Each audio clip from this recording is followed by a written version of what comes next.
fica ridículo mesmo. Falar, pegou isso, mas pegou aquilo e me juntou. É ridículo, óbvio que não é assim.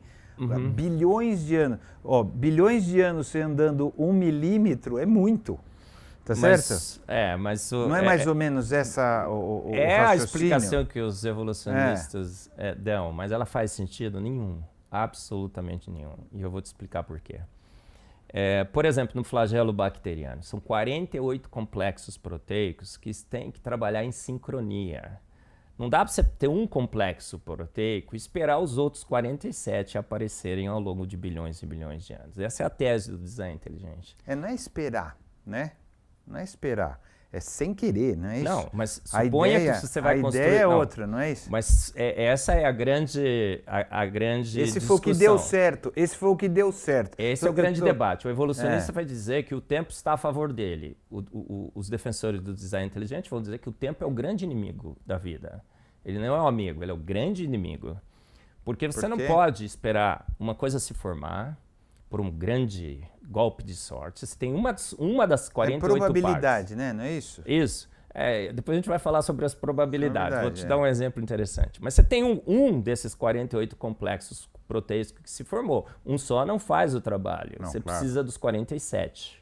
Agora, mesmo que você formou um, o que vai acontecer com esse um sem os outros 47? Ele não tem função. Ele vai ser eliminado pela vida ao longo de milhões e milhões de anos, pior ainda. Então, ou você tem tudo pronto no mesmo momento, ou o tempo, na realidade, mesmo que você consiga 1 ou 2 ou 3, o tempo vai eliminar, na realidade. Ele não vai trabalhar a seu favor, ele vai trabalhar contra. Mas não começou complexo, né? Começou simples. De novo eu vou falar. Sim. Não tenho condição científica de discutir, Sim. Tá? Mas eu estou colocando para a gente poder Mas dialogar. Pontos, começou sim. simples. Tá? A ideia é que começou, não é nem como uma ameba, nem como uma bactéria, que já são muito mais complicado, mais parecido com vírus do que com isso, não é isso? Que está no meio do caminho, segundo a ciência hoje coloca, né? Então é uma coisa mais simples do que uma coisa complexa, com núcleos, ribossomos. Não nasceu assim. Estou dizendo como se começa muito simples e aí pequenas modificações. Então não é necessário ter uma coisa complexa para funcionar. Começa bem simples, bem idiotinha, bem burrinho, né? Não é isso? E vai indo. Celso, a gente fala no design inteligente, que a evolução espera que você não saiba química. E é quando a gente não sabe química que a gente acha que essa ideia é verdadeira. Eu também achei. Por quase 40 anos. Mas você sabia química? Sim, mas eu nunca tinha investigado a evolução do ponto de vista químico. Investigado os seus processos. Eu comprei a ideia, nunca fui colocar minha química para ver esses processos. Aí, o que acontece com essa história de que a vida poderia ter sido simples? Hoje não se sustenta mais. Por quê? Foram feitos estudos, por exemplo, eu comento no meu livro, sobre o limiar da vida. O que seria necessário para um organismo vivo ser chamado de organismo vivo? Porque a gente diz, uma ameba simples, rudimentar. Tem discussão sobre isso. Sim, ainda, não né? tem discussão. Hoje tem estudos, tem trabalhos publicados na Science e na Nature. Não é mais uma questão de eu acho, pode ser, pode não ser. A gente já sabe. É a partir do que nós sabemos, que nós dizemos que não existe coisa simples. O limiar da vida já foi estudado. Você precisa, no mínimo dos mínimos, 300 genes. 300 genes. Isso, se você coloca aquela receita simples de um gene e uma proteína, você precisaria de 300 proteínas. Hoje a gente já sabe que essa receita não é assim. Não é. Um gene não é uma proteína. Na realidade, é várias partes, peças de bits e bytes de informação que são embaralhados, overlapping genético, splicing alternativo e tudo mais. Depende de como ler, né? Hoje nós sabemos que não existe forma rudimentar de vida. Pelo menos 300 genes. Vírus não é? Um vírus, Não, ele se autorreproduz, ele é colocado nesse limiar. Mas não pode. Pode. Mas mesmo que você coloque os vírus, um vírus, o que é vida? Ele precisa se autossustentar, se reproduzir e obter e manipular informação. Então, a coisa mais simples, Ele da é simples esperto, da simples... né? Ele tem DNA, não é isso? Sim, mas ele é esperto, ele te inocula, ele te usa como hospedeiro, ele tem um...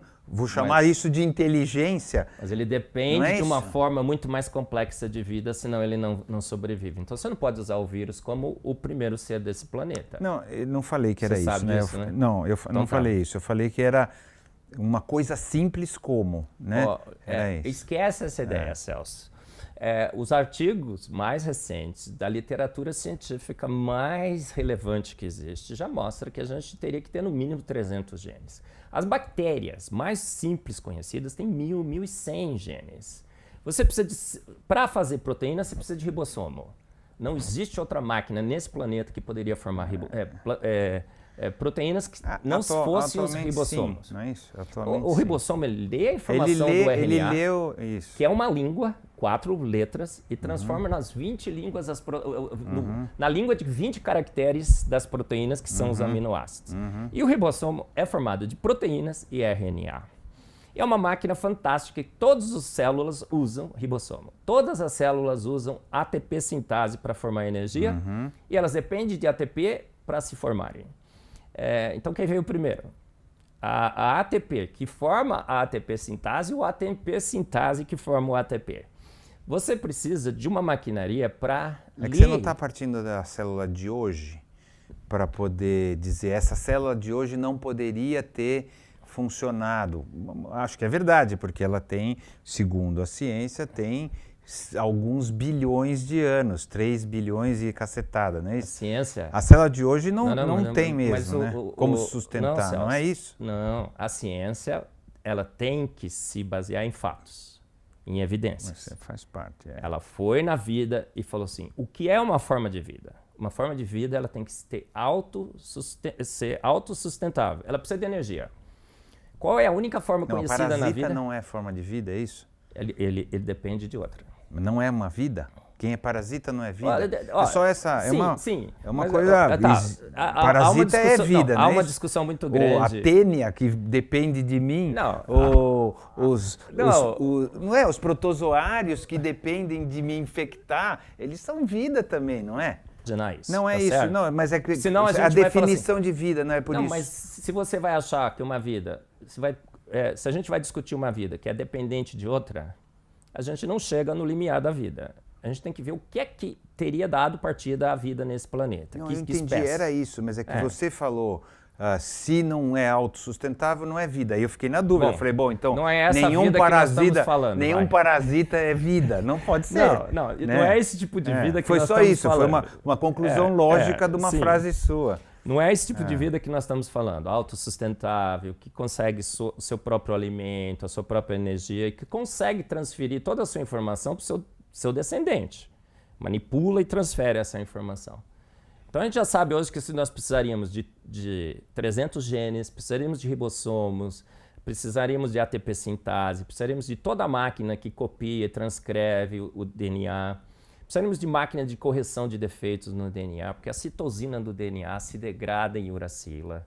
É uma degradação mortal para a vida. Tem que ter uma máquina que pega a uracila e transforma de novo em citosina.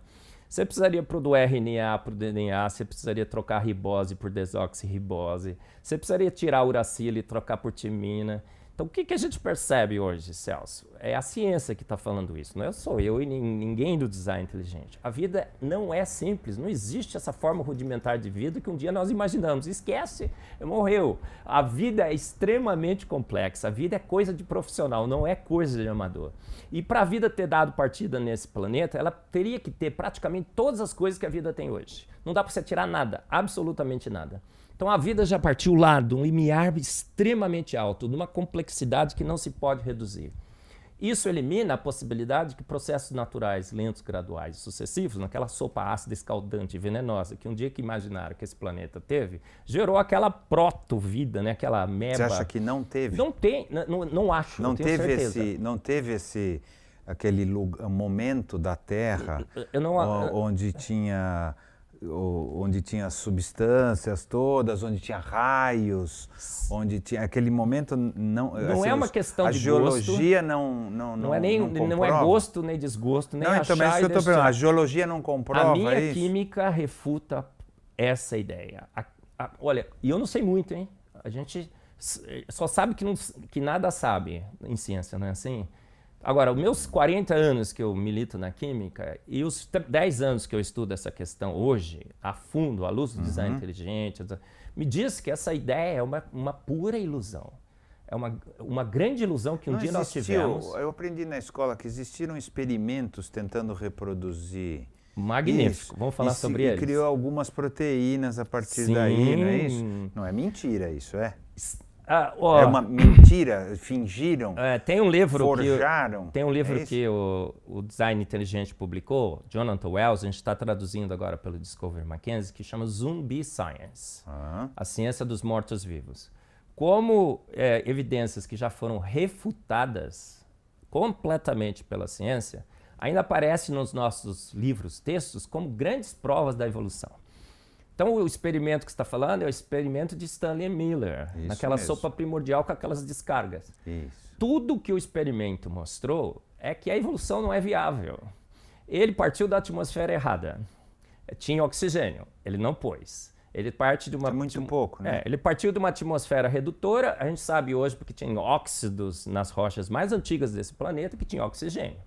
Se você tira o oxigênio, é o problema assim, ó, se ficar o bicho pega, se ficar o bicho come, se correr o bicho pega. Isso. Se você tira o oxigênio, você não tem a camada de ozônio. A camada de ozônio ultravioleta destruía a vida nesse planeta. Ele forma alguns aminoácidos, mas ele forma junto aminas e forma ácidos. Então assim, um aminoácido tem um ácido e uma amina aqui. Vem um aminoácido com a amina, reage com um ácido do outro lado, então o fio pode crescer. Se você tem aminas e ácidos no meio, um ácido reage com a amina, a reação está interrompida. A amina reage com o ácido, a reação está interrompida. Os 20 aminoácidos têm grupos laterais, 20 grupos laterais. Esses grupos laterais podem reagir entre si.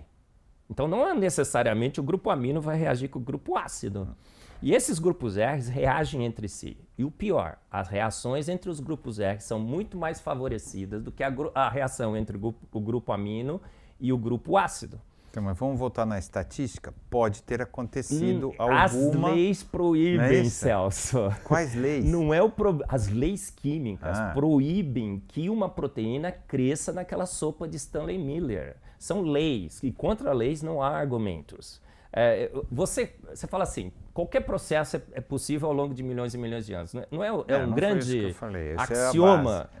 Os evolucionistas não falam isso. Ao longo de milhões e milhões de anos, os processos... Estatisticamente pode acontecer alguma coisa que seja viável, obviamente. Não, eles falam assim, ó, o inviável se torna viável, que é, na realidade, inevitável. Aí eu brinco assim, ó, você quer chegar na Lua. Pulando você chega na Lua.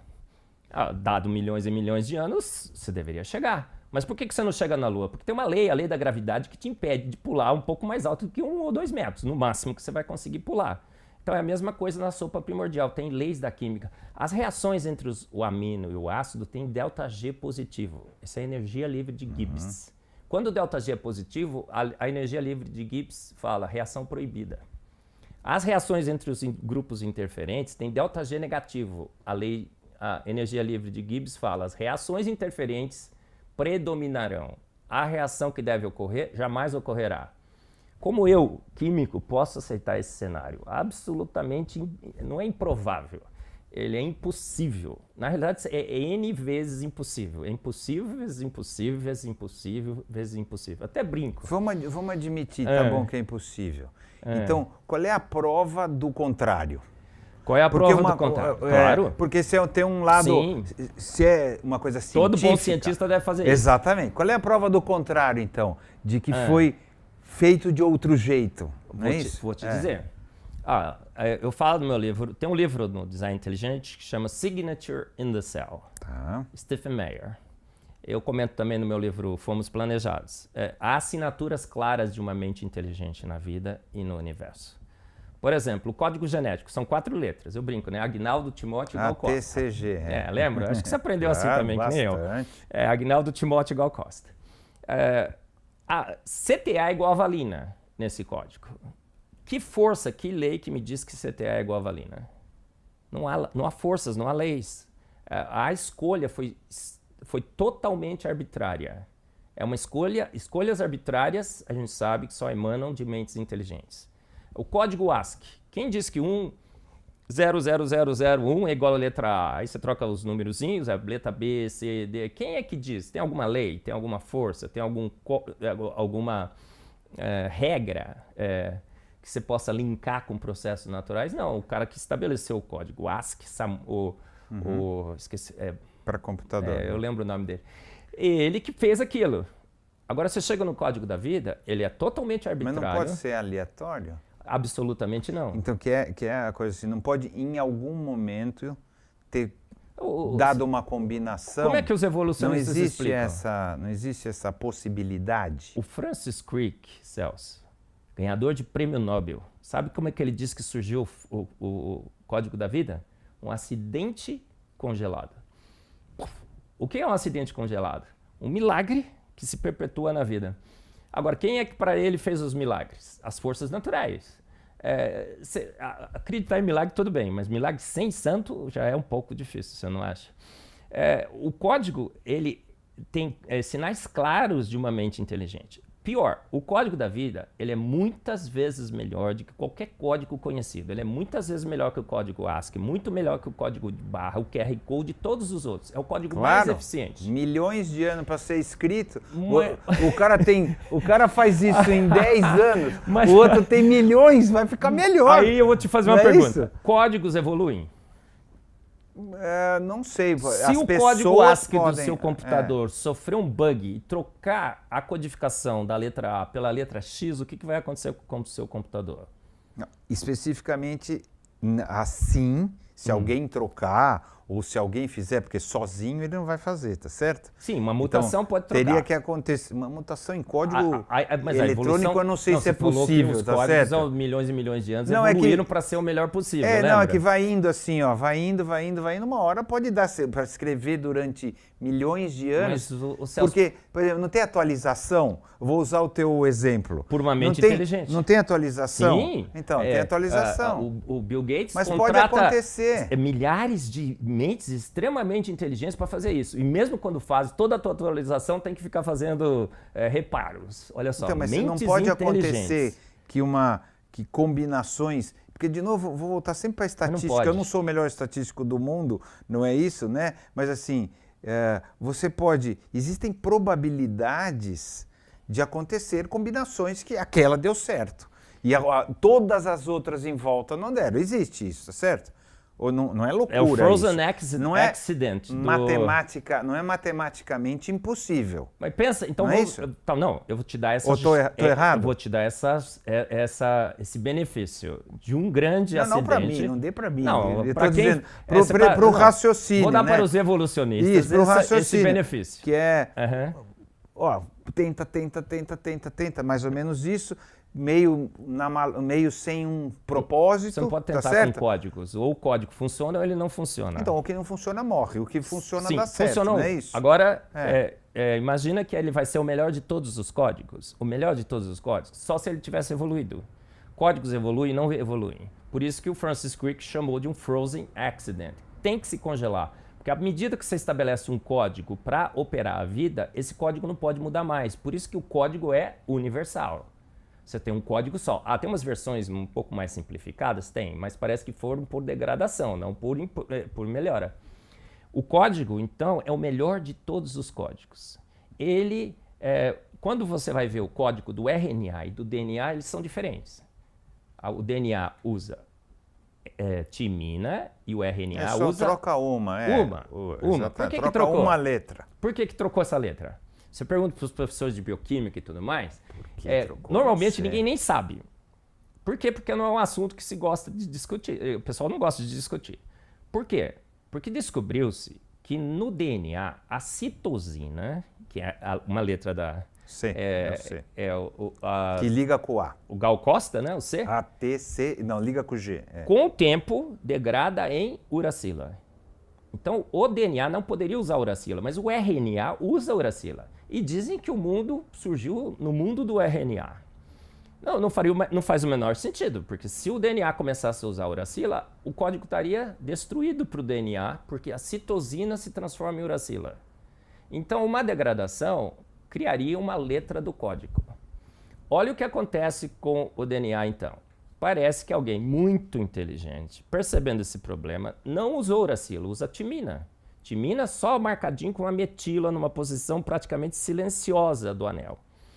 Quando essa degradação ocorre, passa uma maquinaria no DNA, reconhecendo as uracilas. Pega essa uracila, faz o quê? Transforma de novo em timina, em citosina. Então, qual é a minha conclusão como ser racional? Por que ele vai fazer essa complicação toda, seja qual for essa inteligência? Por que para criar a vida vai fazer tão complicado, então? Que ia virar o outro, que ia virar o outro. Já que eu estou inventando, por que eu vou inventar complicado? Mas o... Você entende o que eu estou falando? Não, mas por que eu vou inventar um negócio? Que ele vai fazer... então eu vou criar um outro teco, um adendo para não degradar e pronto. Mas, Celso, você está entrando agora em aspectos filosóficos. Não, mas não é uma coisa inteligente. Não, você está querendo dizer como que ele deveria fazer. E não, você acha que você deveria... É uma pergunta, assim. Que ele deveria fazer diferente, só isso. Se é inteligente, por que criaria tanta complicação? Eu digo que ele é exibido e exagerado.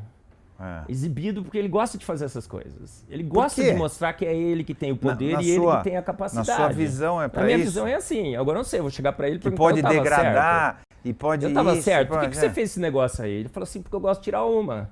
Eu gosto de mostrar que eu sei fazer e eu tenho poder para fazer essas coisas. Olha, ele poderia ter eliminado... É um Deus vaidoso? Eu não sei, pode ser. Eu acho que talvez ele seja. Eu não sei, é uma questão teológica, certo? Claro. Você está pondo vaidade em Deus, tudo bem. Não, eu não estou. Você que está falando que ele quer mostrar poder. Não, ele gosta de demonstrar que é ele que tem o poder. Aí, do ponto de vista teológico, a gente sabe que a nossa fé é muito pequena. A Bíblia diz que é menor que o tamanho de um grão de mostarda. Então, talvez ele quis deixar assinaturas muito claras. Porque tem uma passagem na Bíblia que diz assim, nós somos indesculpáveis, Celso. A gente vai chegar perante ele... Quer dizer o quê? Chegar perante ele e vai falar assim, nunca te vi. Ele fala, você nunca me viu? Você pôs o dedo na tomada, não pôs? Esse é o... Conversa. É a minha conversa, Estamos lá que eu acho que a gente vai ter um dia. Você pôs o dedo na tomada, não pôs? Pá, levou um choque, não levou? Levei. Passou a crer no elétron. Você viu o elétron alguma vez? Não, mas as evidências que ele existiam estavam lá, não estavam? Rapaz, você foi eletrocutado pelas minhas evidências? E não crê em mim? Então é mais ou menos assim, eu acho que vai ser a conversa. E eu acho que todas essas coisas, por isso que o livro fala signature in the cell, assinaturas claras de um ser inteligente que fez como ele achou que deveria fazer. Agora, questionar, sabe, se ele fez de uma forma que eu acho que ele deveria fazer. O raciocínio? Eu entendo. Tem gente que fala assim, já que eu vou fazer, porque eu vou fazer complicado. O pessoal fala assim, tem bad designs na vida.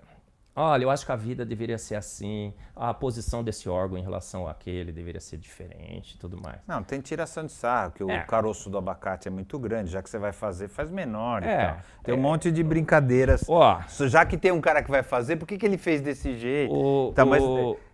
Posso só dar um exemplo nisso? Claro. Outro dia o professor, eu fui num debate, né, Celso? E o professor falou assim, olha, Marcos, não sei por que você crê no design inteligente, porque olha o olho humano, tá mal feito. A nossa retina é invertida. O filamento passa pela retina, nós temos 2 pontos cegos nos nossos olhos. Eu faria muito melhor. Olha só. Não, eu entendo. Você entende? Você tá querendo dizer? Nós nos Mas colocamos... tem defeito mesmo, né? Não, tem defeito de construção. Aí, deixa eu te contar a história. Olha, o cara achando... Eu falei assim, nossa, você é muito bom, você acha que você faria melhor.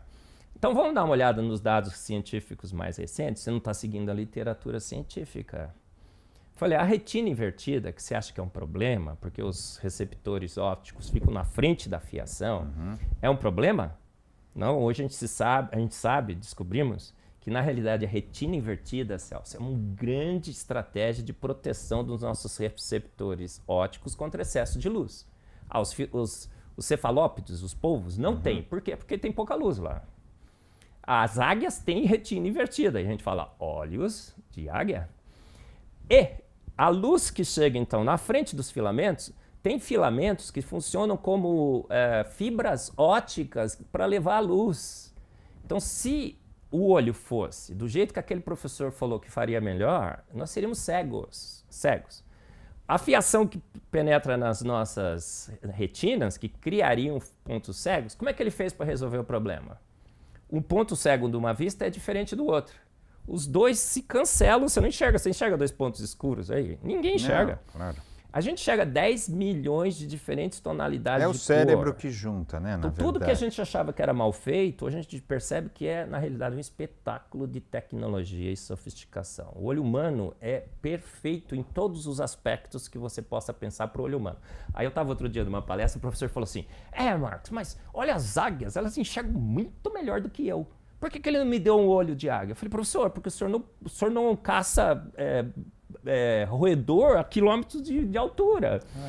A vida econômica também, né? A evolução também coloca isso. Ela tem isso porque as águias que sobreviveram foi a que tinham o melhor olho porque ela conseguia caçar melhor. No ponto de vista do designer, o designer deu a cada um o que ele precisava, a vida econômica. Ela não vai te dar um olho de águia se você não caça como uma águia.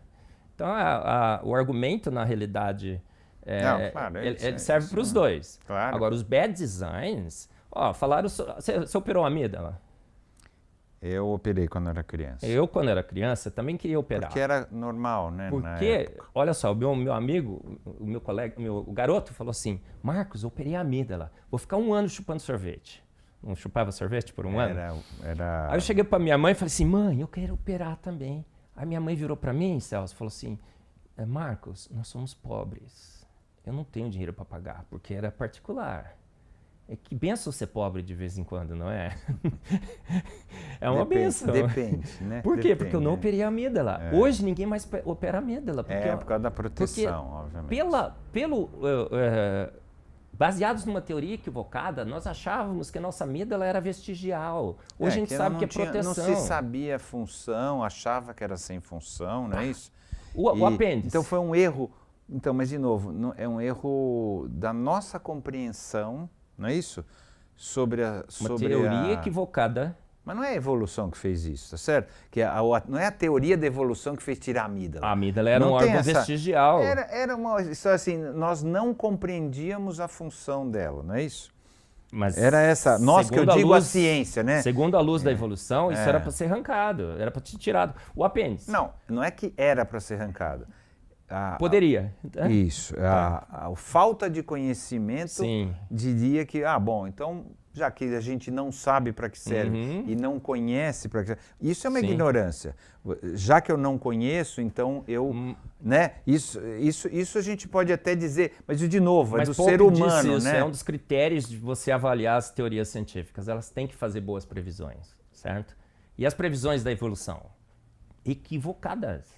Os órgãos vestigiais, previsões equivocadas. Os bad designs, previsões equivocadas. Disseram que o nosso DNA estava entupido de 98% de lixo. O junk DNA. Já ouviu falar sobre isso? Já, várias vezes. Mas era falta de tecnologia para perceber. Agora a gente tem tecnologia para ver que não é isso. Sim, mas falaram Mas não tinha tecnologia. A gente não conseguia enxergar. Mas esse não é o argumento. Não concordo. Olha só. Mas não é que agora que enxerga fala, não, sim, eu não concordo é. com isso, mas vamos à luz dos dois. Porque a tecnologia não é isso? Ela também não vai nos permitindo perceber mais? E ao percebermos, a gente pode optar pela melhor teoria científica, não é? É isso mesmo. Então a evolução falou assim, como é que a evolução se dá? Duplicações gênicas de genes. A mutação está agindo. Algumas dão certo. Dá um errinho. Algumas dão certo. Isso. As que não deram certo ficaram lá entupindo o nosso código genético. A gente tem o lixo por causa disso. E eles falaram assim, que designer inteligente colocaria 98% de lixo no nosso DNA, certo? Muito bem. É uma boa maneira de você testar as duas teorias. Passou-se o tempo, não é mais assim, o projeto Genoma terminou, o Encode Mando e tudo mais, e descobrimos o splicing alternativo, o overlapping genético. O lixo não é mais lixo, ele é meta-informação, é informação de como usar a informação. Então, qual é a conclusão que nós devemos chegar? O processo de duplicações gênicas e mutação faliu, furou. E o designer inteligente... Ele não furou. Assim, você está pulando daqui para cá, não está? Assim, o fato da gente... Você está descortinando aos poucos as coisas, não quer dizer que faliu. O fato da gente não conhecer tudo, e esse é o começo de qualquer ciência, tá certo? E saber que a gente não conhece tudo, não é? Você mesmo falou isso e eu concordo. Não. O fato de você ir aos poucos e falar, não, realmente eu enxergava até aqui, agora eu estou enxergando até ali. Então eu consigo mudar a minha interpretação do que eu via. Que nem, vamos falar de física, a energia escura, que ninguém sabe o que é, a matéria escura, que ninguém sabe o que é. Sim. Então, não, mas... porque chama de escuro. Não, eu só estou dizendo assim, Sim. isso é uma admissão da ignorância, tá Sim. certo? Uma hora a gente vai descobrindo. Tem um monte de coisa que a gente quando é que você descobre, você faz o que com as teorias que você descobre que não são boas? Você revê ou a interpretação de uma teoria, ou você pode rever a teoria como várias foram feitas. Né? A geração antigamente espontânea... o Sol, antigamente a Terra é que ficava no centro, não é isso? Sim. Hoje a gente sabe que não é. Tá certo? Sim. Por quê? Porque a gente não... Primeiro, até por causa da Bíblia, né? As pessoas acreditavam naquilo que a Bíblia falava, que a Terra era o centro. Equivocadamente, né, Celso? Porque a Bíblia descrevia o fenômeno da perspectiva do observador. O Sol nasce e ele se move no céu. Não, então, mas a interpretação dada a isso é nós estamos no meio e o resto está em volta. Quem interpretou interpretou equivocadamente. A Bíblia não fala isso. Foram milênios. O problema não é da Bíblia, é o problema de quem a interpretou. Não, tá perfeito. Eu até acho que é isso mesmo. Tá. A Bíblia não fala a Terra é o centro. Ela sugere, né, que Deus criou a Terra e criou tudo em volta dela. Ela sugere. Ela não fala, mas ela sugere e você sabe que sugere. Então eu poderia interpretar assim. E como foi interpretado durante centenas de anos. Mas me diga sobre a geração espontânea. Ela foi 200 e poucos anos, o consenso científico, de que você deixava uns trapinhos lá, algumas coisas sujas. É um erro gravíssimo. Por quê? Porque não se tinha conhecimento. Quando Pasteur fez o experimento, o que se fez com a geração espontânea? Esperou-se mais 150 anos para você obter dados novos que talvez salvassem a teoria da geração espontânea? Não, em ciência não se faz isso. Quando uma evidência refuta uma teoria... Não, claro, você tem que parar para pensar. Não, você tem que parar para pensar. Por que nós não estamos deixando? Por que não estamos deixando a evolução de lado, Celso? Me diga. O junk DNA refutou a evolução. A informação da química refutou a evolução. A complexidade então, de novo, só que a gente comprovou a outra. Que é o que eu acho que essa é a... Vamos falar? Não é isso? O que comprova? Você fala, o olho... As teses do design inteligente são três. Olha, complexidade irredutível, a informação abstrata, mais funcional, e a antevidência, que é o título desse terceiro meu livro que eu escrevi. A antevidência. Que é previsão, é isso? É, você prever problemas futuros e de antemão providenciar a solução. Aí eu dou N exemplos de antevidência na vida. Vou dar um exemplo que é muito legal. Me dá dos três. Um só. Acho que esse é bem interessante. O dia que você foi fecundado, a sua mãe entrou com quantos óvulos, Celso? Um. Porque você não tem irmão gêmeo, certo? Não. Aí seu pai entrou com quantos espermatozoides? Milhares. 200 milhões. 200 milhões. O cara calculou direitinho, porque quantos chegaram ao redor do óvulo da sua mãe? Não sabemos, 200. Mas um entrou. 200 aproximadamente. Se seu pai não usasse... Ele não usava celular no bolso, usava. Naquela época não tinha. Agora celular no bolso cai um pouco. A motilidade, um monte de coisa. Exatamente. Tá chegando menos. Daqui a pouco a gente vai ficar estéreo, a população vai toda. Vai ficar 1 a 1. 1 a 1, depois que... Mas ele calculou direitinho para chegar a 200 para dar uma sobra. Mas quantos perfuraram o óvulo da sua mãe? Um único. Porque se 2 perfurassem, polispermia. Claro. Cresceria um tumor. O que aconteceria com sua mãe? Morreria. E você? Eu antes também. Você seria o tumor, eu antes, certo? Claro. Mas nasceu você bonitinho, por quê? Porque a hora que penetra, existe uma substância... Olha só. O espermatozoide chega, tem 2 senhas. Tem 2 proteínas de reconhecimento. São 2. É como eles falam assim, qual é a senha? O óvulo pergunta, qual é a senha? Ele fala, a senha é essa. Mostra a íris agora. Ele mostra a íris. Tem duas proteínas de reconhecimento. Tá. Ele tem 2 coquetéis diferentes de enzima que perfura a primeira camada e a segunda camada. Quando ele perfura a segunda camada, uma nuvem de cálcios, de cátions de cálcio, chove ali. Aquela nuvem dá partida num processo, num metabolismo fantástico de várias enzimas e moléculas que imediatamente endurece a parede do óvulo. crack. Eu até brinco, né? Faz um barulhinho. Então, é o cálcio. Pergunta pra sua mãe que ela escutou o barulhinho. Fez crack. Eu escutei também. Você escutou também? Uhum. Então, aí, o que acontece? Pensa se tudo isso não estivesse presente desde o primeiro momento, jamais uma vida seria produzida nesse planeta. Uma vida complexa dessa de quando a gente tem sexuada, porque existem outros tipos de reprodução. A evolução do sexo é um dos grandes problemas da evolução.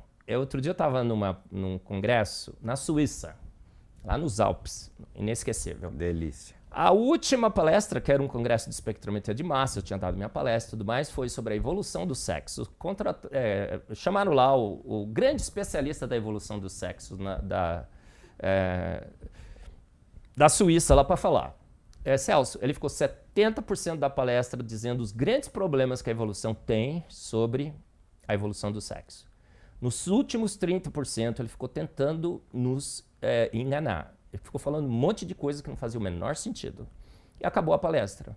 Por que ele fez isso? Porque os evolucionistas não têm a menor ideia de como o sexo poderia ter evoluído.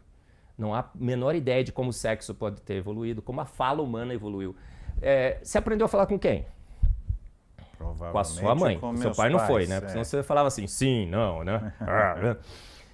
Quem foi a primeira mulher que ensinou seu primeiro filho a falar, se ela não teve uma mãe que lhe ensinou a falar? E a gente tem que falar entre 3 a 5 anos, senão você nunca mais aprende. É que você parte do pressuposto assim, foi criado como é, então tem que ser assim. Não, Celso. Agora, se veio vindo aos pouquinhos, primeiro não falava, fazia provavelmente fazia uns barulhos. Você tem humanos que falam, não é isso? Não.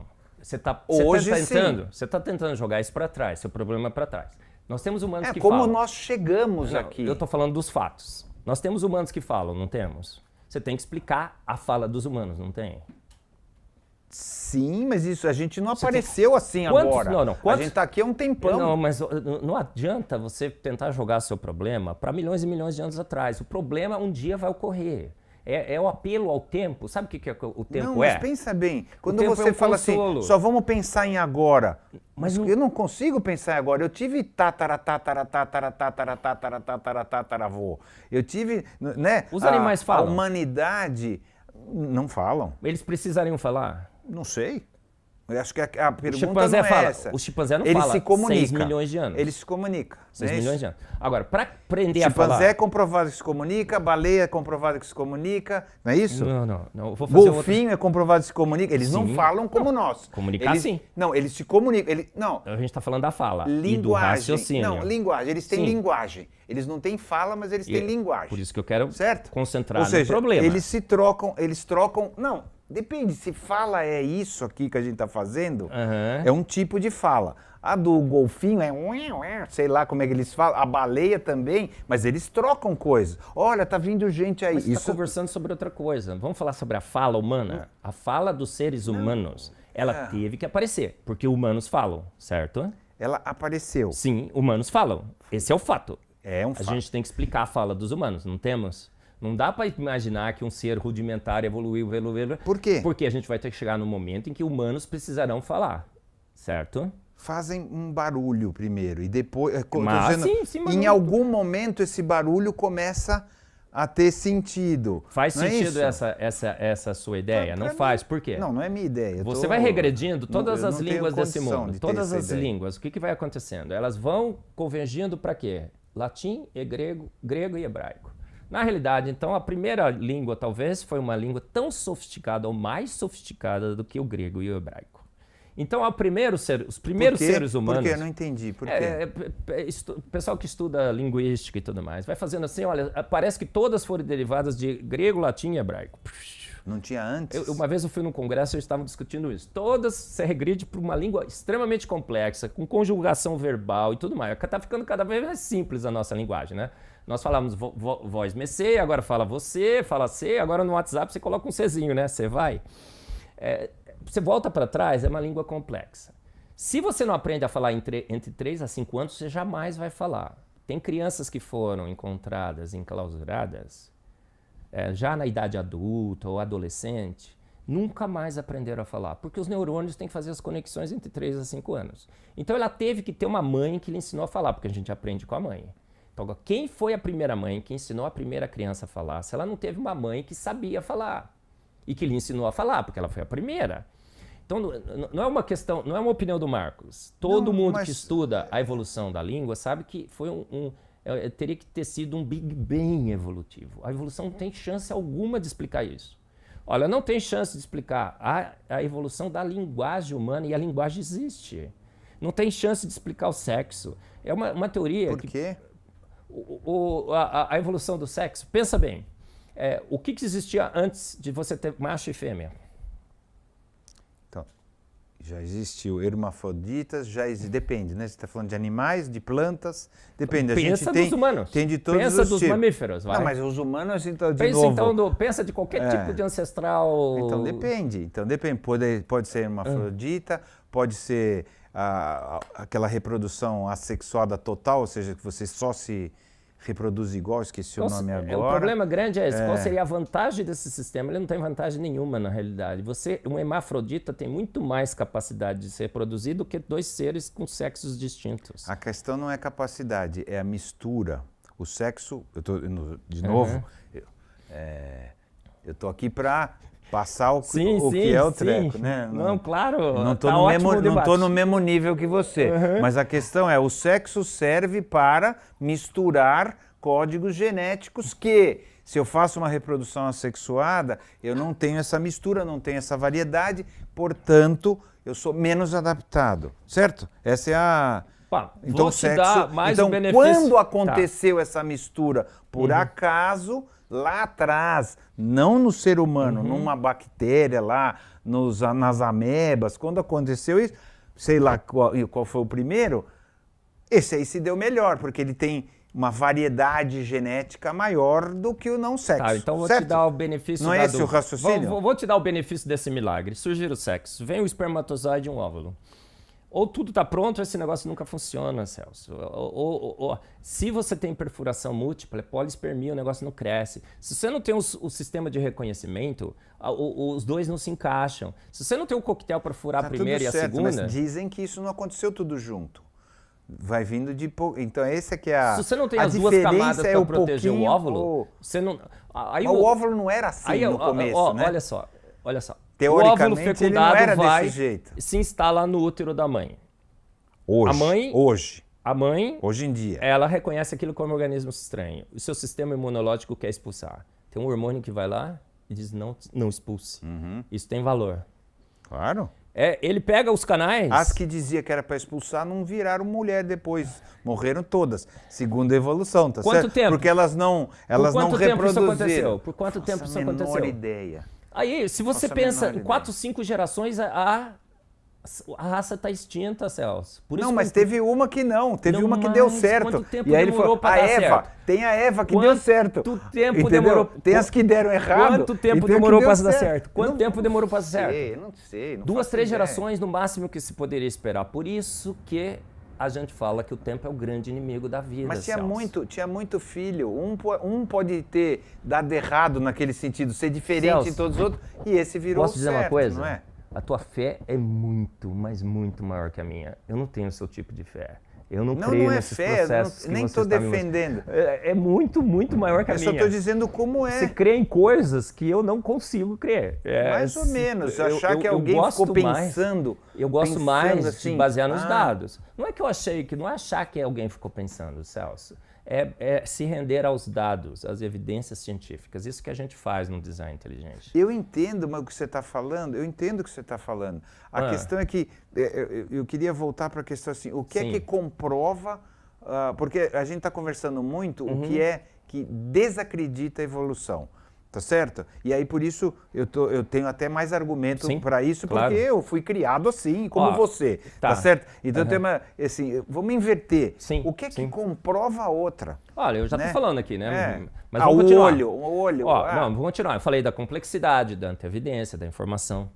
E outra coisa, não é uma questão de fé. O design inteligente não é uma questão de fé. Então, nós temos um design inteligente... Não, é questão de ciência. Você tem que acreditar que tem um inteligente. Nós temos no design inteligente ateus, que se declaram como ateus. Agnósticos. David Berlinski, um dos grandes defensores do design inteligente, ele fala que é agnóstico, que ele não crê em Deus, que ele não crê em divindade nenhuma. Mas ele crê... só crê que há talvez Ele crê no quê? Uma inteligência dispersa no universo, etérea, alguma coisa assim. Ele é alguma coisa entre panteísta, eu não sei exatamente o que ele é.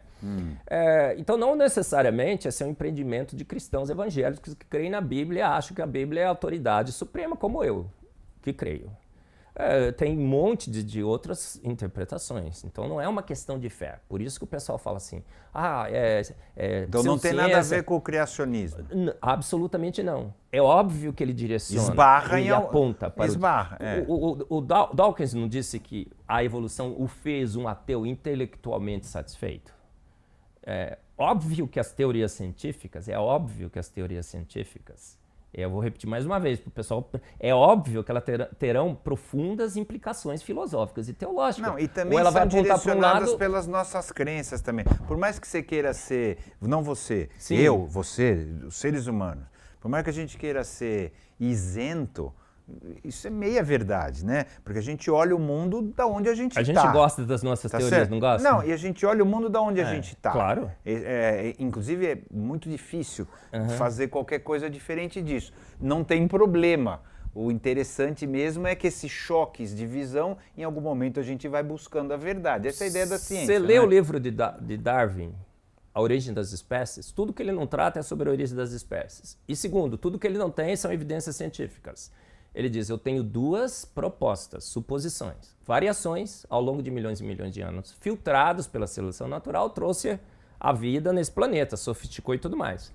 Por que uma proposta que nem científica poderia ser classificada, porque ela não tinha evidências? De Darwin para cá já tem 100 e tantos anos. E não, mas pensa no tempo em que ela foi aceita.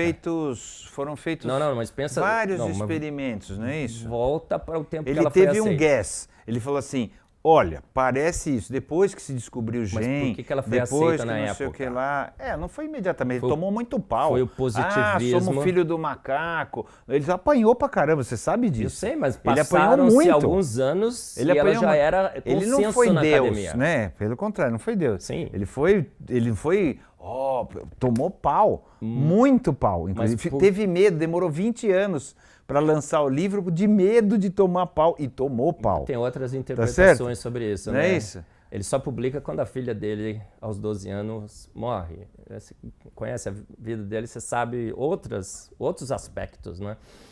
Parece que ele quis fazer um negócio, ele falou assim, olha, se a minha filha não morrer, eu não publico o livro. Tem umas outras Com Deus? histórias. Esse eu não conheço. Parece que sim. Eu não conheço. Bom, ninguém sabe, a gente vai ter que perguntar para ele. Mas o positivismo e o iluminismo da época, que diziam que religião era ignorância, que era ópio do povo, que era uma forma do proletariado dominar as massas.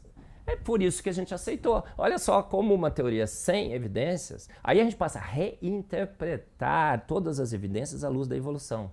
150 anos. Mas, felizmente, dado após dado... Não tem um monte de experiência que comprou? Não é tudo mentira? Não, é sério. Claro, é uma pergunta. Assim, não, sim. Não é mentira. Todo esse tempo, as pessoas vêm mentindo. Não. Mas olha só, eles falam assim, evolution in action. Olha os vírus, certo? Olha os vírus se adaptando às drogas. Não falam isso? Fomos estudar os vírus à luz do processo evolutivo. O Michael Behe acaba de lançar um livro chamado Darwin Devolves, A Evolução de Darwin. E ele foi avaliar o que acontece com os vírus, com as bactérias, ao longo de gerações e gerações. A E. coli, por exemplo, já foi estudada em laboratório por mais de 40 anos, são 60 mil gerações. Todas essas gerações foram sequenciadas com seu genoma sequenciado. O que nós descobrimos? Todas? Há 60 mil gerações, um estudo que o professor todo dia chegava no laboratório, transferia de frasco, uma nova geração, foram sequenciados, o genoma desses bichos pelo menos as últimas foram. Eu acho que ele fez de porque 100, faz muito tempo, né? Faz muito tempo. Ele tem toda a linhagem sequenciada, tudo que era importante naquela sequência, ele fez o sequenciamento do genoma. O que ele descobriu? As mutações... 99% das mutações que elas sofreram eram deletérias. E aquele 1% de mutações que causaram algum benefício também eram deletérias. Também eram prejudiciais. Em quanto tempo isso? 60 mil gerações. 60 mil gerações, se você joga isso para humanos, dá bilhões de anos. Praticamente cobre todos os humanos que viveram nesse planeta. Aí ele falou assim, até as que achávamos que tinham trazido algum benefício, foi um benefício aparente. E ele dá o exemplo assim, olha, se você tem um carro, você precisa com aquele carro fazer 600 km com o tanque de gasolina. Você faz as suas contas, só dá 500. Mas você precisa chegar lá. É uma questão de vida ou morte. O que você faz com o seu carro? Você tira os bancos, você tira o step, você arranca as portas, tudo. Você vai lá só com o banco do motorista e vai dirigindo. Você vai chegar lá, 600. Então foi uma mutação que causou danos para o seu carro. Mas naquele momento, naquela situação, trouxe um benefício. Mas, ao longo do tempo, esse benefício vai cobrar o seu preço. Quando chover, você vai estar sem teto. Quando você precisar, eu brinco, né? Quando você precisar transportar a sogra, também você já vai ter o banco extra. Então, mais um benefício. Isso é benefício, E aí, é isso que aconteceu na vida. Aquelas bactérias que tiveram uma vantagem durante aqueles 60 mil gerações foram por degradação. Por isso que ele fala Darwin Devolves. Eu entendi. A única coisa que acontece nesse planeta... Mas a questão é que ele dizia o que era benefício ou não, não é isso? E dentro desse raciocínio, a gente não sabe o que é benefício ou não, porque é o ambiente, a pressão ambiental daquele momento, daquela situação. Uma coisa que hoje é um defeito pode virar um benefício. Certo, não é isso? Você colocaria a sua vida... Não é isso? Você depositaria a sua vida num processo desse para transformar uma bactéria, um micróbio numa microbiologista? Me diga. Não, mas não é isso. Né? Mas é isso que aconteceu no processo evolutivo, o Celso. Essas mutações ao longo de milhões e milhões de anos foram trazendo benefícios que a seleção natural foi selecionando. É assim, a seleção natural pode até explicar o survival of the fittest, a sobrevivência do mais apto, mas ela não explica o surgimento do mais apto. Sem o mais apto para a seleção natural selecionar, a seleção natural não tem função nenhuma. Claro, e o mais apto depende, né, da condição, daquele momento, da condição que eu digo, do ambiente, daquele momento. O que é mais apto hoje pode não ser amanhã. Porque muda tudo, o negócio caramba, como eu disse, dos dinossauros, tá certo? Ótimo exemplo. Eles eram, você acredita que a gente tem bilhões de anos ou não? Absolutamente Só pra não. gente... Não? Não, claro que não. Então nós não tem 65 milhões de anos. Então vou dar um exemplo dos dinossauros. Não, é só para... Eles mandaram na Terra, então vou voltar. Vamos falar sobre o que as pessoas acham, né? O que a ciência de hoje coloca, ou a grande maioria. Claro. Que eles mandaram na Terra por centenas de milhões de anos. Tá Provavelmente isso aí é uma coisa... É uma coisa que muita gente acha, mas ninguém assina embaixo. Sim. Que foi um meteoro no México lá, que levantou a poeira. Morreram todos. Apagou o sol, acabou acabou a grama, né? Acabaram as plantas, portanto depois acabaram todos os dinossauros. Ou, todos não, alguns dos dinossauros sobreviveram, alguns menores, e um ratinho mamífero que tinha na época, que depois veio dar, inclusive, na gente, certo? Sim. Esse é o cenário. É o cenário colocado. Faz sentido. Aí acreditei nesse cenário por 40 anos. Mas... Então os dinossauros não estão a 60... Vou te dar um exemplo. Mary Schwartzman, alguns anos atrás, uma paleontóloga nos Estados Unidos, ela achou um osso de T-Rex. Mandou buscar. O rapaz foi buscar com um helicóptero. Não cabia o osso no helicóptero, o que ele fez? Ele serrou o osso de T-Rex. Pensa é como mandar buscar a Ferrari sem serrar a Ferrari. Dá um sorvete para ele, tá certo? Eu brinco. Até falo que a empresa que foi buscar, nem vou falar, vai. Cortou a Ferrari no meio. Chegou no laboratório, Celso, tinha tecido mole, células sanguíneas, o osso cheirava mal. Então não é de T-Rex. Não é isso? Não, era T-Rex, com certeza. Mas como ela sabe? O osso era de T-Rex. Não, mas como? Porque é mais provável que ela não é uma fosse paleontologista. Do que não é isso, ela né? é evolucionista. Ela não é do design inteligente, tá? Não, eu sei, mas eu estou dizendo, mas é mais provável que fosse um engano. Não, de jeito nenhum. Ninguém acha que isso é um engano. Era um osso de T-Rex. Fizeram o proteoma do dinossauro. As proteínas que são mais instáveis, os aminoácidos que são mais instáveis nas proteínas dos dinossauros estavam intactos. Depois desse achado, foram mais de 40 a 50 artigos científicos publicados de outros dinossauros em que se achou tecido mole. Aí eles falaram o seguinte, não, tecido mole, então deve ter sido preservado. Há um preservante químico, tal, 60 milhões de anos. Não faz o menor sentido. Mesmo soterrado... Mas 7 mil também não faz muito. Não, eu não estou dizendo que é 7 mil. Eu não quero fechar com o tempo. Mas quanto tempo faz, então, que o dinossauro foi extinto? Milhares, não foram milhões. Mesmo que você soterrado, tem raios cósmicos. E os raios cósmicos destroem matéria orgânica. Os cálculos mostram que 500, 600 anos toda a matéria orgânica estaria destruída, mesmo que soterrada. Então, há uma certeza científica hoje de que dinossauros foram extintos há 60 milhões de anos? Bom, não. Mas então nem milhares, porque se em 500 anos mata tudo, não serve nada. Nem milhares. Nem milhares, nem milhões. Outro dia eu estava então assistindo não é nenhum um nem outro, documentário. não é Estava isso? assistindo um documentário no Discovery. Mas certo ou não?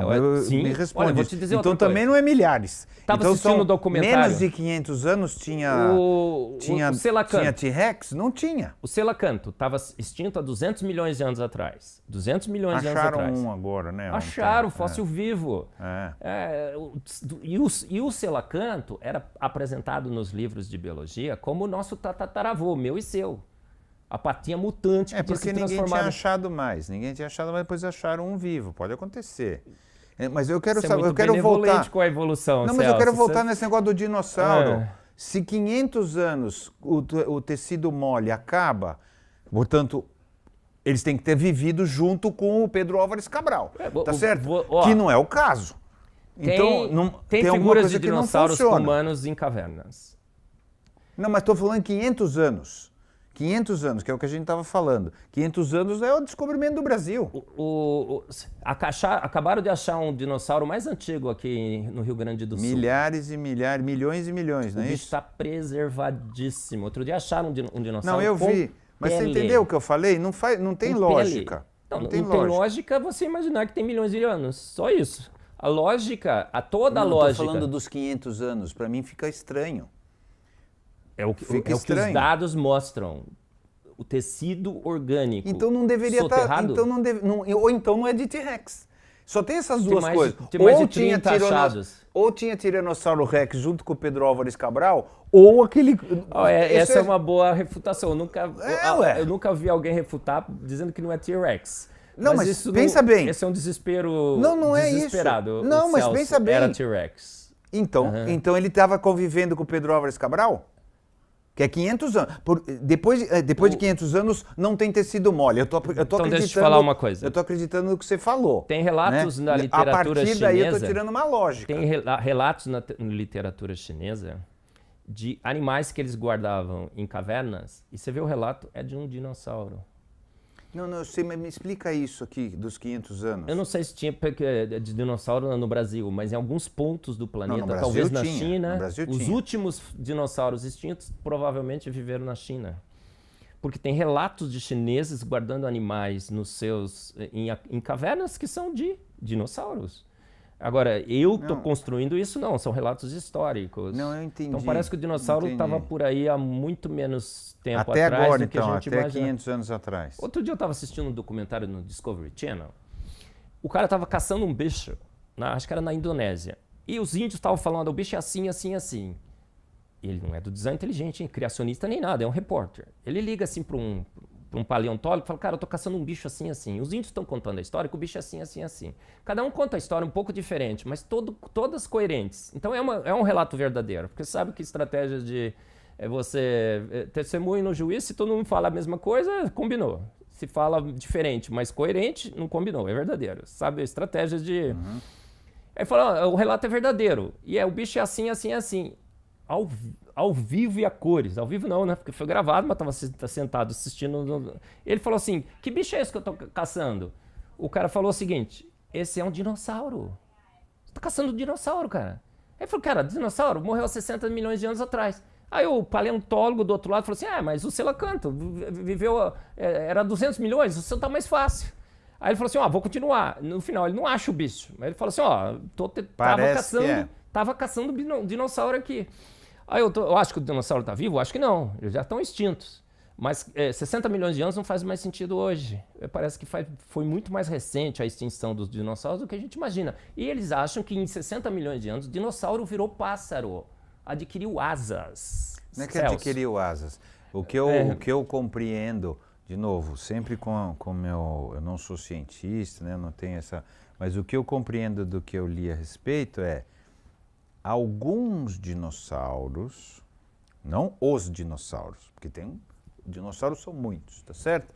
Os menorzinhos que sobreviveram a isso e etc, etc, etc, podem ter desenvolvido asas e alguns viraram as aves de hoje, a galinha e tal, que é o que dizem que quando a gente faz o sequenciamento de DNA ou dos RNAs, tá certo? A gente vai buscar lá atrás o mitocondrial, né? Quando a gente vai buscar o DNA mitocondrial, que faz sentido que tenha vindo dos dinossauros. Estou reproduzindo de novo, eu não fiz nenhuma experiência sobre isso. Estou reproduzindo sempre o que eu li. Então não é que o Tiranossauro Rex virou ave, não é isso, né? Tem um pulo aí nesse raciocínio, não é esse o raciocínio. No desastre todo, os menorzinhos e tal, acabaram depois alguns desenvolvendo isso. Foi o que sobrou, mais ou menos, não é isso? Essa história. Não é Mas essa? Você precisaria de milhões de anos, certo? Parece que os milhões de anos não estão mais disponíveis. Por quê? O tecido mole que mas acharam. Mas esse aí do tecido mole para mim não está indo bem, porque se é 500 anos, eles deveriam estar, só dura 500 anos o tecido mole, então eles deveriam estar na Europa, na África, aqui no Brasil, onde tem muitos, na Argentina, no Chile, que tem um monte de coisa de dinossauro, tudo 500 anos atrás, que é a época da colonização. Então deveria ter um monte de dinossauro enquanto tinha os espanhóis chegando e tal. Então isso não bateu, para mim não bateu. Não funciona no tempo, entendeu? Não funciona no tempo não dá, a lógica não dá. Porque se em 500 anos acaba o tecido mole, como é que você acha um de tiranossauro com tecido mole? Então ele estava 500 anos ou menos não, vivo. Distribuído por todo o planeta. Por que não, você mas quer em algum lugar. Por todo o planeta? Não, porque eles estavam, não é isso? Foi Os achado. Os últimos dinossauros poderiam... Esse pode ter sido um dos últimos dinossauros que acabou sendo fossilizado. Há 500 anos. Nunca tinham achado um com tecido mole, finalmente acharam então, um. Então, assim, pode ter sido... eu não entendo qual é o seu problema com eles, mas tudo. Não tem problema. Anos, não, eu tenho. Em 1500 as pessoas teriam descrito os dinossauros se eles estivessem aí. Tá certo? Ou não? A Bíblia descreve um dinossauro. Não, a Bíblia é antes. Eu estou falando assim, na época do Pedro Álvares Cabral, mas vamos mandar. Mas é só para você entender. Não fecha. Talvez não tivesse mais, né? na América do Sul. Os últimos, se imagina que estariam na Índia. Pode ser, não sei. Na China. Não sei. Sinceramente, eu não tenho condição de discutir isso, sim. mas não bate para mim o tempo. Eu acho assim, teria algum registro. Esse dogma sagrado dos 60 milhões de anos está sob suspeita, com os achados de tecido mole em dinossauro. Então, eu não sou cientista, mas o dogma do tecido mole de 500 anos, eles não deveriam existir. Alguém deveria ter visto dinossauros e deveria ter registrado, ou Pedro Álvares Cabral, ou qualquer um desses, o Fernão de Magalhães, todos esses caras que navegaram pelo mundo inteiro, ninguém viu. Os chineses reportavam animais muito parecidos com dinossauros. Mas tudo bem, então aí eu vou passar, vamos passar legal. Essa aí. Mas valeu, acho que é boa, é uma boa discussão. Sim. Valeu, vamos passar. Você, uma hora a gente passou, eu perguntei do tempo da Terra, você falou não são milhões, mas você também fala não sei quanto é isso. Olha, o Celso... E não existem estudos geológicos que poderiam determinar isso? Eu vou falar do ponto de vista do design inteligente. O pessoal do design inteligente não fecha questão nenhuma sobre se a Terra é jovem, sobre se seria antiga. Então nós temos no design inteligente defensores de terra jovem, dos terra bilhões antigo. E dos... Terra jovem é da Bíblia, tá certo? Não, terra jovem é uma terra jovem. Não necessariamente... Sem uma data. Sem datas. Não, só para entender. Mas tem gente que coloca que é 7 mil anos, 6 mil anos. Se você interpretar à luz da Bíblia e achar que não teve nenhum pulo tem gente que coloca assim, sim, não é isso? Tem, claro. Então tem gente que acha que é jovem... Pessoalmente você não se coloca? Não, me coloco, vou chegar lá, peraí. Tem gente que acha que a Terra é jovem, tem gente que acha que a Terra é antiga. E todos estão no design inteligente. Por quê? No design inteligente não discute a idade da Terra. Nós discutimos pura e simplesmente a questão maior. A vida é produto de um acidente evolutivo processos naturais não guiados, ou uma mente inteligente fez o universo, fez a vida, fez tudo e provavelmente os fez prontos para diversificar e se adaptar. Essa é a grande questão no design inteligente. Por isso que a gente aceita, e tem lá dentro, defensores das mais diferentes posições filosóficas e teológicas. Tem criacionista de terra jovem, criacionista de terra antiga, tem gente que é... Tem terraplanista? Não sei. Não, Espero que não, mas acho que deve ter. É uma pergunta. A gente não pergunta. Você é terraplanista? Você é... Não, sei lá. Agora uma terraplanista curiosidade. Tem de tudo quanto é espécie. Então você não pode atrelar o design inteligente. Então teve um congresso aí, tinha católico, tinha protestante, tinha ateu, tinha de tudo. Terraplanista é um movimento meio estranho que engloba um monte de gente. Então... não dá para atrelar o design inteligente. Desculpa, não estou atrelando, é uma pergunta. Agora, o que acontece em relação à Terra... Por que a gente não discute essas questões? Porque a gente acha que a ciência não tem condições de entrar nesses aspectos e decidir esses aspectos. Do tempo? Inclusive assim, do tempo. Da geológico? Inclusive do tempo. Então, geologia Há muita dúvida, Celso. A gente ouve dizer por aí que é líquido e certo e absolutamente determinado que a Terra tem bilhões de anos. Eu fui estudar. Eu acho que não. Eu acho que tem muita controvérsia. Eu acho que os dois pontos, os dois lados têm bons argumentos. Eu não estou dizendo que tem um lado está certo, outro lado está errado. Eu acho que os dois têm bons argumentos. A luz da estrela chega aqui em bilhões de anos. É um bom argumento para o universo e uma Terra antiga. Mas aí você vai no topo dos Alpes, tem lá restos de animais marinhos. A erosão come o topo das montanhas, principalmente as mais altas, 4 milímetros por ano. Todas as contas mostram que se isso realmente fosse um processo lento, gradual e sucessivo ao longo de milhões e milhões de anos, todo o topo já teria sido lavado 100 vezes pela erosão. E os restos de animais marinhos estão lá. Mas pode ter existido um mar, não naquele Sim, momento? O mar, essa é a teoria. O mar, lenta, gradual e sucessivamente, ao longo de milhões e milhões de anos, se tornou uma montanha. Mas a erosão estaria comendo durante esses milhões e milhões de anos. Não faz sentido. Você vai embaixo do registro de montanhas, tem registro fóssil. Todas as camadas sedimentares do registro fóssil, tem umas que se deslocam por continentes, né? Quase um país inteiro. Nos Estados Unidos tem essas bacias sedimentares e ela é extremamente fina, ela é extremamente uniforme, não tem nenhum sinal de erosão na superfície. Então há muitos problemas. Isso quer dizer o quê? Significa que esse processo foi muito rápido. Foi uma deposição muito rápida, que talvez tenha ocorrido em poucos anos, não em milhões e milhões como eles assumem. Então, o que eu quero dizer sobre a Terra Jovem e a Terra Antiga é assim, não compra essa ideia e vai achar que isso é uma questão definida. Não é. Há muito embate e debate dentro da própria academia para saber qual que... É óbvio. É óbvio que os evolucionistas vão dizer é absolutamente certo que a Terra é antiga. Todos os métodos de datação isotópica e não sei o que mais eles não são mostraram... O carbono 14, aquilo lá não é... Eu sou espectrometrista de massas. Não é válido? São 11 pressupostos na datação com carbono 14. 11 pressupostos. Olha, se, então o método funciona. Qual a chance de 11 pressupostos estar certos contra um pressuposto estar errado? Bom, tem uma conta estatística disso, mas sempre vai existir uma chance, mesmo que mínima. Sim, mas a possibilidade de que uma esteja errada é muito maior do que todas as outras. Então, é um método que parte de 11 pressupostos, mede uma quantidade que é 10 a menos 12 da quantidade inicial. Qualquer tipo de contaminação... Não é válido, é isso? Eu não estou dizendo que é válido ou não. Eu estou dizendo que a gente não pode dizer... Não pode dizer que aquilo lá é um método absoluto,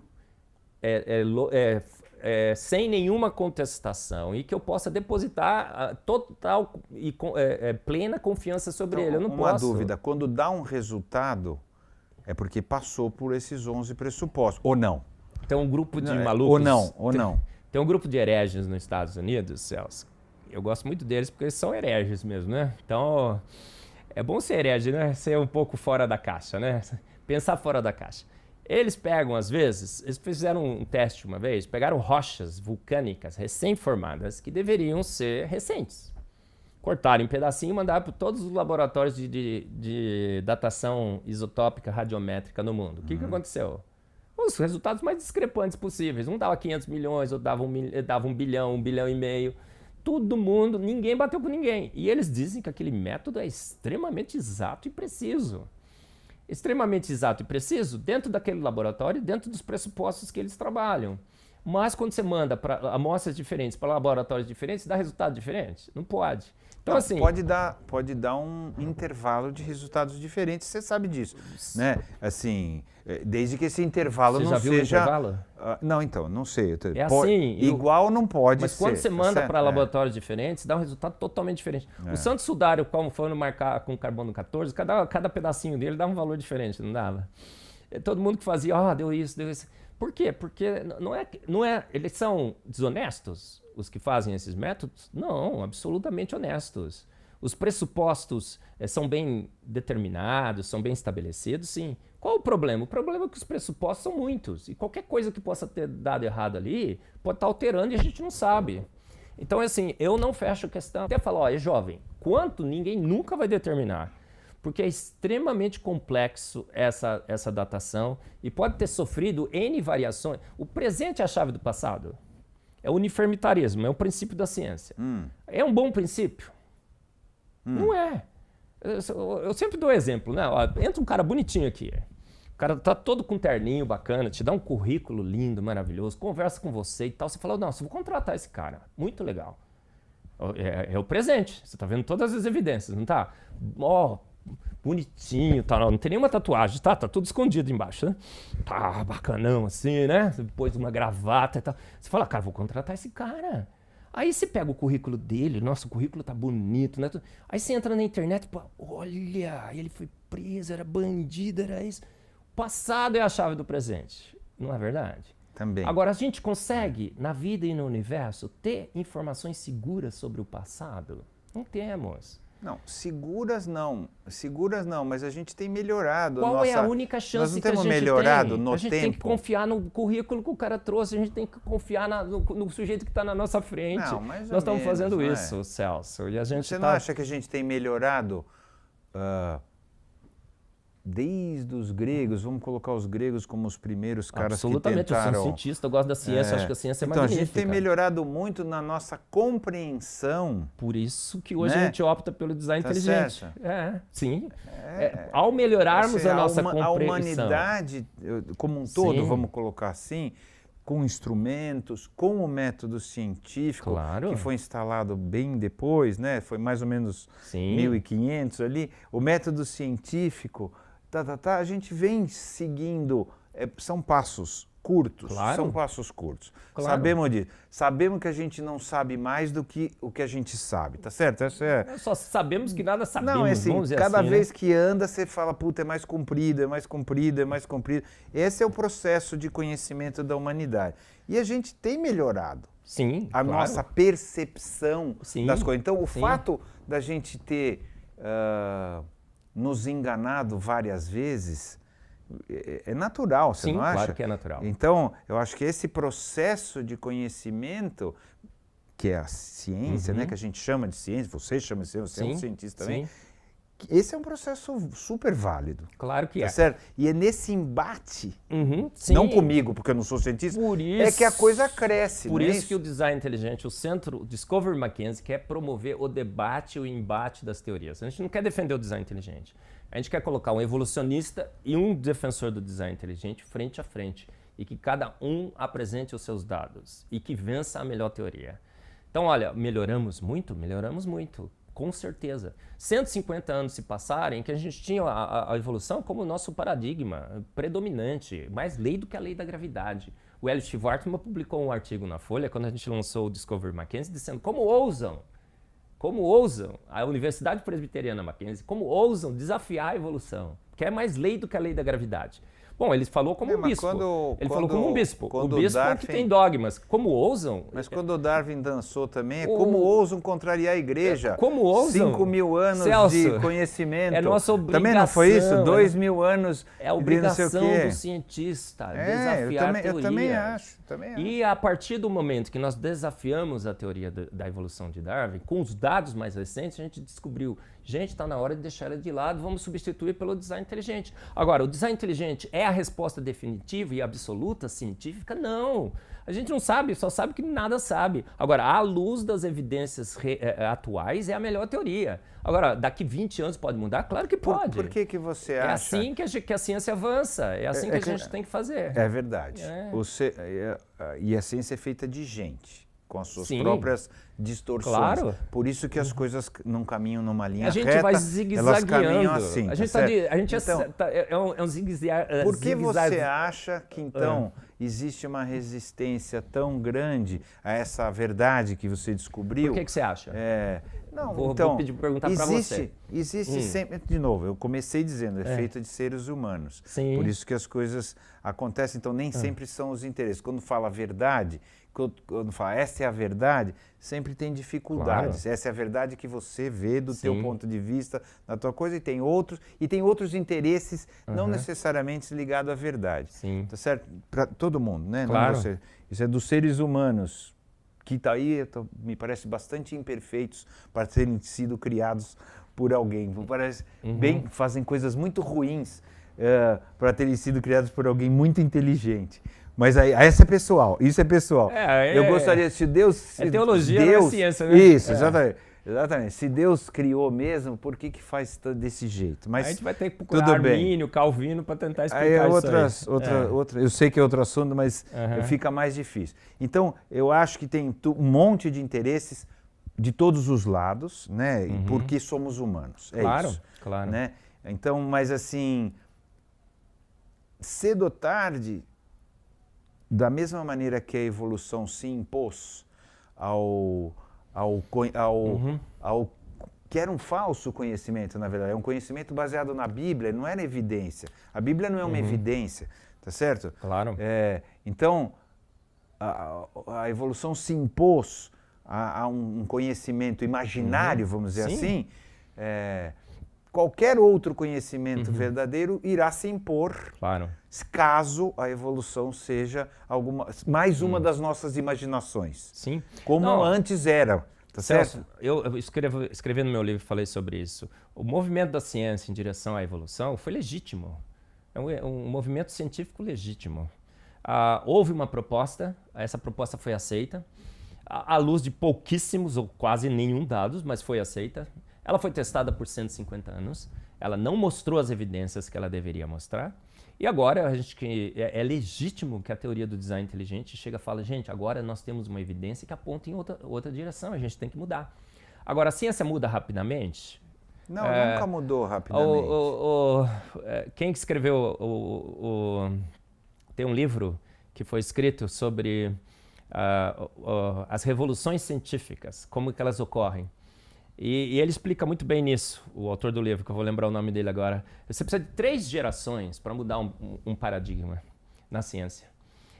Por quê? A geração que aceita um paradigma... Se bem que o Einstein mudou assim, né? Mas um paradigma com tantas implicações filosóficas e teológicas, ela vai demorar muito. Ela não vai abandonar esse paradigma. Tem que chegar uma segunda geração, depois uma terceira geração que realmente faça essa mudança. Então essa inércia de paradigmas científicos é que faz com que a evolução hoje permaneça. Mas a gente já está experimentando a segunda geração, o debate já está instalado na academia. E o que a gente espera? Que daqui as próximas gerações já venham e substituam esse paradigma. Então por que ela não foi removida ainda? Porque nós fechamos questão, dissemos que era mais lei do que a lei da gravidade, que a gente ia explicar tudo à luz da evolução. Até a piedade de Madre Teresa de Calcutá, outro dia tinha uma tese que ela procurava uma vantagem evolutiva no que ela fazia. Pode? Tudo explicamos à luz da evolução. Agora, quando a gente percebe que aquela nossa teoria que explicaria tudo faliu, o que a gente vai fazer? A gente vai postergar isso o máximo possível, ainda mais aqueles que propagaram, essa geração que propagou. Então a gente tem que esperar ela passar, vai chegar uma nova geração, essa geração já está entrando, e a terceira geração vai fazer a mudança. Então eu só espero viver... Mas já foi 3 gerações de Darwin para cá, né? Gerações já de passou, cientistas, né? essas gerações aí, né? Não, eu tô falando de Darwin para né? cá. Quando nós percebemos o problema, que começou no final do século XX, comecinho do século XXI, né? 1996, quando Michael Behe lança o Caixa Preta de Darwin. Então a gente vai ter que esperar, dar tempo ao tempo, Mas em ciência, nada é melhor do que um dia após outro, um dado após o outro. E os dados a favor do design inteligente têm se acumulado cada dia mais. E é inevitável que a ciência, finalmente, um dia, ela vai dar lugar aos dados, vai deixar o gosto, preconceitos, interpretações equivocadas, né? Medo do sobrenatural que a ciência hoje tem, né? Porque as implicações do design inteligente vão apontar para um ser sobrenatural, um designer, e ela vai admitir que os dados realmente devem prevalecer. É isso que a gente está esperando acontecer no design inteligente. No teu raciocínio final, vai comprovar a existência do que algumas pessoas chamam de Deus, ou do designer, seja lá. Então, o final do teu raciocínio, o final, essa teoria, caso ela seja comprovada mesmo, vai comprovar Deus. É isso? Não, eu acho que... eu estou esticando o teu raciocínio. No final é assim, a ciência vai provar a existência de Deus. Ou Deus não. Pode chamar de Deus, pode chamar de tem designer. Tem uma música muito interessante que é assim, ó, ninguém explica Deus. Do crente ao ateu, ninguém explica Deus. Eu falei comprovar. E ninguém o comprova também. Então como que a gente vai comprovar o design? Ele não nos dá esse direito, Celso. Não, mas como a gente vai comprovar então? A gente tem que, do ponto de vista científico, a gente tem que dar uma resposta à sociedade que paga os nossos salários. Qual é a melhor causa do universo da vida? É isso que o design inteligente está querendo fazer. Ele não está querendo provar a tese de Deus.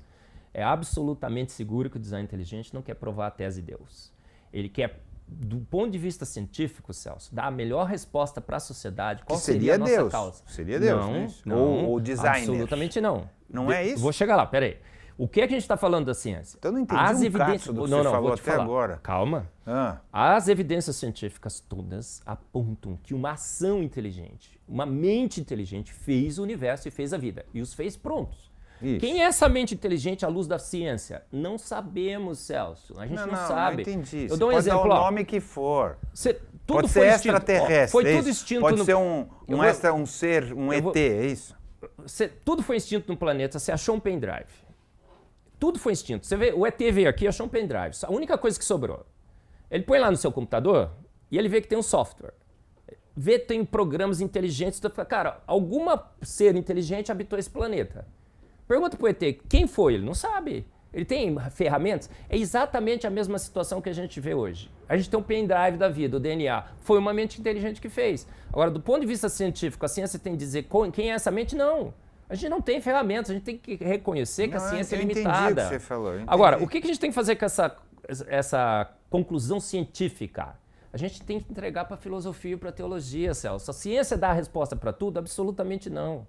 Aquela ideia de que a ciência era absoluta, nada da resposta. Ela tinha o monopólio da razão e do saber é equivocada. Ela te dá o dado. Na verdade, o monopólio da razão e do saber era antigamente da igreja. Mas aí jogaram tudo para a ciência, né, Celso? Então, jogaram não é que, tudo é que ciência, você esqueceu os outros. Você esqueceu os outros 2 mil anos. A gente foi do 8 para 80. E a melhor situação é no meio, não é? É um equilíbrio. Aí tá falando assim, gente, joga isso para os teólogos, os filósofos. Eles vão fazer o quê? O que a teologia e a filosofia vai fazer? Ela vai fazer as perguntas. Quem seria essa mente inteligente? Um ser que permeia o universo, seria um ZT, seria um Deus que já morreu, seria o Deus bíblico. São possibilidades. Teólogos com diferentes interpretações vão dizer, olha, é esse, ou esse, ou esse, ou esse. Vai ter uma solução? Vão chegar numa conclusão? Absolutamente não. Cada um ainda vai ter que fazer a sua opção, não vai? Eu opto pelo Deus bíblico? Óbvio que sim. Que é Por quê? pessoal. Por quê? Porque eu acho que ele ganha de goleada. Assim, é a melhor interpretação filosófica e a melhor interpretação teológica, na minha humilde opinião. Eu sou um teísta bíblico. Por quê? Porque eu acho que a ciência, a boa ciência, dá fundamentos para essa minha interpretação. E a boa filosofia, a boa teologia também. E hoje eu falo, olha, a melhor interpretação para mim é o Deus bíblico. Agora, tem outros no design inteligente que acham que são os ETs. Você acha que é uma boa? Eu acho que não. Eu só lamento essa opinião. Não faço a menor ideia. Porque é só você transferir o seu problema para o espaço. Você não resolveu nada com essa sua interpretação. Mas para Deus também não resolveu. Para Deus você não resolve também. Não é isso? Eu acho que ele ganha de goleada, porque as evidências que eles... Agora, a gente tem que fazer esse passo alicerçado em boa ciência. Agora, eu acho que a tese de que fomos formados por um processo natural Você acha guiado, má evolução... ciência, é isso? Hoje é péssima ciência, Celso. Ela não funda... Os evolucionistas sabem disso. Tem muito cientista muito sério. Vou te dar um exemplo. Da mesma maneira que você seriamente Sim. se dedica a isso, tem muito cientista muito sério que olha completamente ao contrário de você e nem por isso é em 2016 teve um congresso emblemático assim, em Londres. Royal Society of Chemistry chamou um congresso, 350 top evolucionistas do mundo estiveram lá e estivemos lá também com 30 do design inteligente. O congresso era para quê? Tentar encontrar uma versão 3.0 para o neodarwinismo. E todas as palestras falaram exatamente o que eu estou te falando aqui. A gente não sabe mais explicar a informação, a gente não sabe mais explicar a complexidade, a gente não sabe mais explicar tantos aspectos da vida. Vamos tentar colocar epigenética, sabe a epigenética? Sei. Lamarck, eles tentaram trazer Lamarck de volta. Lamarck é aquela história do... Mas a epigenética parece que funciona, não funciona... exatamente o Lamarck. Não é exatamente. Às vezes você simplifica, você simplifica... Não, eu conheço a epigenética. Então, epigenética não é Lamarck. Não é Lamarck. Mas eu não quis dizer que é Lamarck. Exatamente. Eu disse que eles quiseram trazer Lamarck de volta. Eles não trouxeram com a epigenética. Mas falando, epigenética não é lamarquismo. Epigenética não já é mesmo. Informação genética pré-existente, genes silenciados que são expressos. Isso. Por algum agente. Aí eles tiraram Lamarck. É. Aí sabe o que eles falaram no final do congresso? Não sabemos, não sabemos, não sabemos. Só sabemos que não foi o design inteligente. Aí a gente... Aí eles falaram assim no final, olha, por 3 dias nós estivemos aqui tentando fazer a versão 3.0 do neodarwinismo, não conseguimos fazer nenhum remendo, nenhuma adaptação. Temos que continuar procurando evidências para a evolução segundo propôs um dia Darwin. 150 anos. Olha, mas veja bem, não é uma humildade isso? Quer dizer, olha, a gente acha que isso aqui funciona, mas ainda temos muita coisa para responder. Seria reconhecer que a teoria é falida e falar, gente, vamos tirar a teoria, voltaremos quando tivermos uma melhor. Isso que é ser humilde. Não é reconhecer que a gente quando não você sabe, reconhece que uma teoria não é verdadeira, o que você não falaram faz? isso, não é isso? Não é verdadeira. Tem buracos que a gente não sabe. Não é isso? Não é problema de humildade, é de falta dela, Celso. Um cientista, quando reconhece que a sua teoria não explica mais os fatos, que não consegue ser remendada, e porque 150 anos não conseguiu evidências, o que ele faz? Gente, me desculpa, ela estava errada. A gente tem que procurar outra. A opção é o design inteligente. Não te ocorre a ideia de que pode ser ainda uma falta de interpretação correta, uma falta de conhecimento sobre alguns detalhes? Não te ocorre isso? Olha, é um erro, é um engano. A evolução já foi testada por 150 anos. Toda a ciência estudou a evolução. Todos os projetos científicos, todos os recursos financeiros foram destinados à evolução. E a maioria dos cientistas corrobora, a maioria da evolução dos cientistas trabalham então, teoricamente, pelos fatos, deveria dizer, então tá bom. Ela parece que já foi bastante investigada e que ela deveria ter muito mais evidências do que ela parece apresentar hoje. E as evidências que ela parece apresentar, a gente mostra que elas são falsas. As coisas que aparecem nos livros textos, os embriões de Haeckel, aquilo é uma farsa, a gente sabe disso. Eles não são mais semelhantes quanto mais jovens, eles são mais diferentes. Os tentilhões de Darwin continuam tentilhões, eles não mudaram, o número de espécies na ilha está diminuindo. Aquelas borboletas de Manchester, eles foram presos com alfinete no tronco para tirar foto, Celso. Ela ficou mais escura com a poluição, ficou. Assim que a poluição foi removida, melhorou a qualidade do ar, elas voltaram para a cor original, evolução zero. Vírus, a gente já mostrou, são vantagens aparentes de mutações que estão ocorrendo no vírus. O vírus mutante é sempre menos apto do que o vírus selvagem. Então as evidências são todas contrárias, são todas favoráveis, por um lado contrárias à evolução e por outro lado favoráveis e fortemente favoráveis ao design inteligente. Por isso que o design inteligente cresce tanto, por isso que nós temos uma sociedade brasileira do design inteligente com mais de 3 mil membros no Brasil, Por isso que os livros pipocam toda hora em todo mundo. Por isso que o livro que eu lancei ficou entre os 1000 mais vendidos. Na semana passada estava entre os 1000 mais vendidos na Amazon, em todo o mundo. Ele foi endossado por 3 ganhadores de prêmio Nobel. E o design inteligente tem crescido. A gente só está esperando que essa inércia natural, né, que Thomas Kuhn disse que ocorre na academia, tenha o curso do tempo para ser vencida. E tudo indica que o design inteligente é o novo paradigma sobre as nossas origens. Tá bom. Gostemos ou não. Não é de gostar. Eu vou ter que fechar porque a gente já está 2 horas batendo papo, tá não ótimo, parece. Tá muito legal. Eu sempre fecho com uma pergunta que é, na sua opinião, e eu vou querer saber 2 opiniões. Sim. Na sua opinião, quem somos nós? E na opinião do designer, quem somos nós? Na minha opinião, quem somos nós? Somos seres especiais. Um pouco abaixo de Deus nos fizeste. O salmista fala isso. E parece que Deus, na sua extrema sabedoria, poder e divindade, se importou um dia em nos criar. E parece que Ele gosta da nossa companhia. Então somos seres feitos à sua imagem e semelhança. E feitos para ter uma relação pessoal e direta com Ele. E Ele deixou sinais claros disso na nossa natureza, né? Colocando inclusive em nós a capacidade de interagir com o mundo, a capacidade de criar, de inovar. Deus deu-nos até o direito de duvidar da sua existência, olha só. Então, seres especiais, criados à imagem e semelhança de um grande Deus, um pouco abaixo dele, Ele nos fez. E temos todo um futuro pela frente.